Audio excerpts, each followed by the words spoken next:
Salut à tous! Alors, aujourd'hui dans cette petite vidéo, suite à une question d'abonné qui veut savoir quelle eau je mets dans l'aquarium, je me suis dit que j'allais faire une vidéo complète.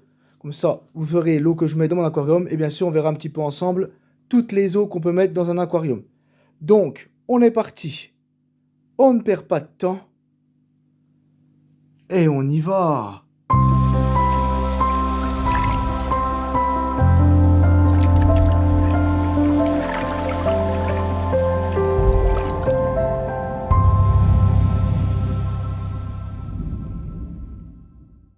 Et donc on se retrouve pour cette petite vidéo sur quelle eau mettre dans un aquarium. Donc, on va commencer tout de suite sans perdre de temps, hein. Donc, ce qu'on peut mettre comme eau dans un aquarium. La première, une qui est vraiment bien, mais malheureusement qui est chère pour un gros aquarium, c'est l'eau Volvic. Voilà, l'eau Volvic, c'est une des meilleures eaux qu'on peut mettre pour un aquarium. Elle a tous les minéraux qu'il faut pour une bonne eau. Donc, moi je vous la conseille, si vous avez un petit aquarium de 20 litres, ça peut être sympa encore d'en acheter. Mais là, à partir comme moi de 200 litres, ça fait un petit peu cher les packs d'eau, quoi. Ou alors faut travailler chez Volvic, quoi, puis prendre des gros packs, quoi. Donc voilà, ça, c'est une des meilleures eaux qu'on peut avoir. Ensuite, bien sûr, il y a l'eau osmosée, qui peut être sympa. Mais bon, ce qui est chiant, c'est qu'il faut toujours la réminéraliser tout le temps. Parce que l'osmosée, il faut savoir qu'il n'y a pas de minéraux, il n'y a rien du tout, hein. C'est une eau sans rien. Donc si vous mettez que ça pur dans l'aquarium, bah, tout est foutu dans l'aquarium, hein. Ça, moi personnellement, je vous le déconseille, hein. Ah, comme on peut voir là, il y a ma petite japonica. Regardez-moi ça comme elle est belle. Incroyable, franchement. Et vous voyez bien sûr mes petits tétracuivrés, hein. Pleine santé, tout cela. Malheureusement, le petit qui était né dedans est mort. Ça, je suis un peu déçu, quoi. Mais bon, là, comme on peut voir, ça nage bien. Donc voilà, l'eau osmosée, c'est bien, mais il faut la réminéraliser, etc. Il faut acheter des produits, donc ça fait cher. Donc, franchement, moi, je vous déconseille de prendre ça. Après, vous faites comme vous voulez. Mais moi, j'aime pas du tout. Ensuite, bien sûr, on peut récupérer l'eau de pluie pour mettre dans ses aquariums. Ça peut être intéressant. Une eau de pluie, il y a pas mal de minéraux dedans. Mais bien sûr, il faut des tuyaux en PVC. Et surtout pas des tuyaux en cuivre ou ce que vous voulez, parce que c'est pas bon, hein.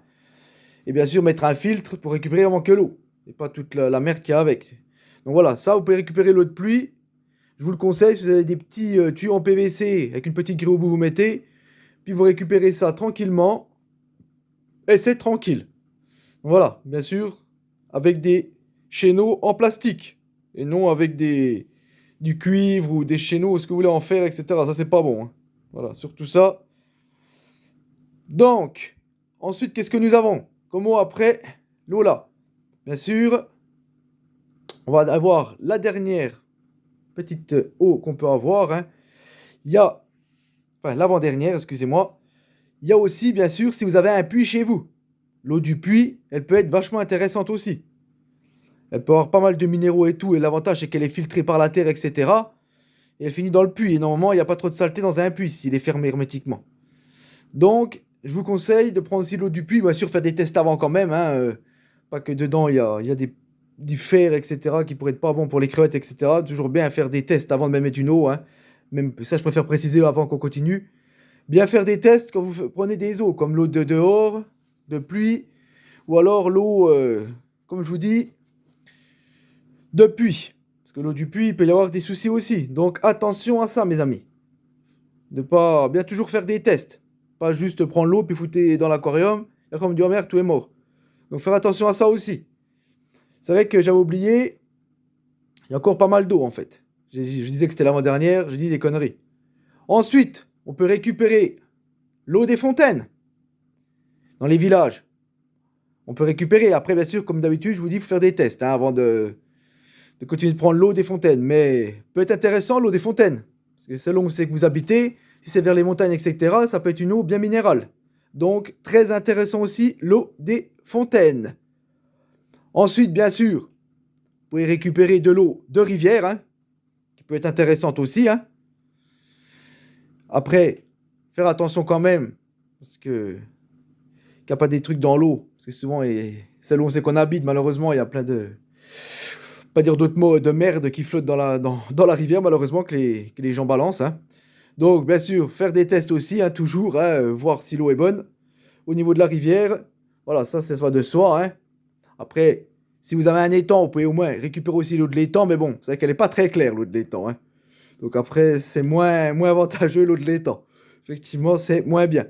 Après, bien sûr, si vous avez des sources, si vous avez un étang puis qu'il y a une source, vous récupérez directement l'eau à la source, ça peut être une très bonne eau aussi parce qu'elle est filtrée par la terre, etc. Donc, intéressant aussi, l'eau de source.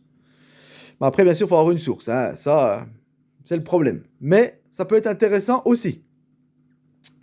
Et bien sûr, maintenant, on va passer à la dernière eau qu'on peut avoir dans un aquarium, hein, celle que moi, je prends. C'est je mets de l'eau du robinet. Voilà, moi, c'est l'eau du robinet que je laisse stagner dans des bidons, comme j'ai déjà dit dans des vidéos précédentes, hein, pour ceux qui regardent un peu toutes mes vidéos. Je laisse stagner une semaine complète, hein, moi, je laisse bien tout ouvert. Je laisse une semaine et puis ben, tous les samedis ou dimanches, ben, je vide. On va dire quoi? Allez, 15% d'eau dans mon aquarium, hein, voire 20, tout dépend. Des jours, hein, des semaines. Et voilà. Et donc voilà, la réponse pour l'abonné. Moi, je mets de l'eau du robinet. Après, bien sûr, il faut faire des tests et voir un petit peu. Moi, l'eau de mon robinet, malheureusement, elle manque de minéraux. Donc, je suis obligé d'en rajouter de temps en temps en poudre. Et personnellement, c'est vrai que j'en rajoute pas tout le temps, hein.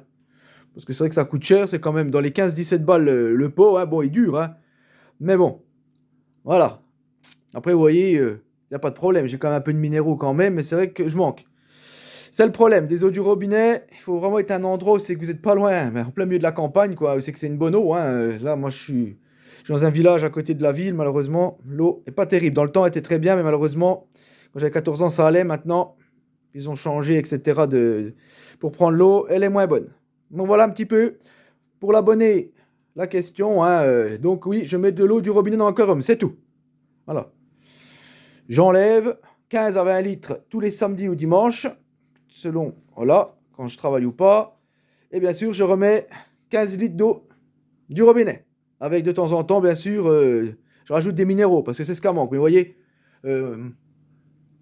ma japonica est toujours là, hein. Alors que pourtant, j'en mets pas tout le temps de la poudre. J'en mets vraiment une fois de temps en temps quand j'y pense. Parce que forcément, comme je dis, c'est quand même cher, à 15 à 20 balles. Puis vous voyez, pas parce qu'il manque de minéraux un peu que les plantes ne poussent pas, que les crevettes, eh ben, elles muent pas, parce que vous voyez, elle est toujours là, celle-là, hein. C'est qu'elle se plaît, hein. Donc voilà, un petit peu pour cette vidéo sur les eaux. Comme ça, je me suis dit, je vais faire une vidéo sur toutes les eaux qu'on peut dans un aquarium. Ça peut être intéressant, hein, comme vidéo. Comme ça, vous saurez un peu ce que vous pouvez mettre, hein. Donc après, c'est à vous de choisir, de regarder un peu sur Internet, etc. Mais après, c'est vrai que, personnellement, l'eau du robinet, c'est le plus simple parce qu'on a juste à la tirer et puis la laisser se reposer dans les bidons. Parce que quand c'est en rivière ou dans le puits, etc., c'est plus de travail. Il faut aller la chercher. Pareil pour les eaux de pluie, les eaux de fontaine. Il faut avoir une fontaine à côté de chez soi parce que sinon, si on fait 10 km pour aller à une fontaine, c'est pas la peine, hein. Après, bon, beaucoup mettent de l'eau osmosée, hein, effectivement. Moi, j'aime pas personnellement parce qu'il faut toujours rajouter des minéraux aussi. L'eau osmosée, c'est une eau qui a vraiment rien du tout. Moi, l'eau du robinet, elle a quand même un peu de 3 minéraux dedans quand même, etc. Que l'eau osmosée, il n'y a rien. Si vous mettez que ça pur, il n'y a plus rien. Tout est mort dedans. C'est ça le problème de l'eau osmosée. Donc voilà un petit peu pour cette vidéo. Donc j'espère que j'aurai éclairci un peu tout le monde, hein, que j'aurai répondu à l'abonné qui m'a posé la question, hein.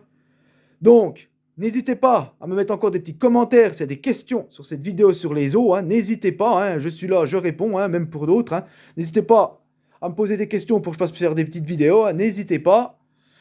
Bien entendu, si ce n'est pas encore fait, n'hésitez pas à vous abonner, hein, avec la petite cloche pour ne manquer aucune de mes prochaines vidéos.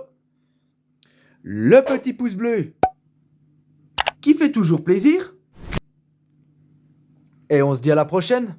Allez, ciao mes amis.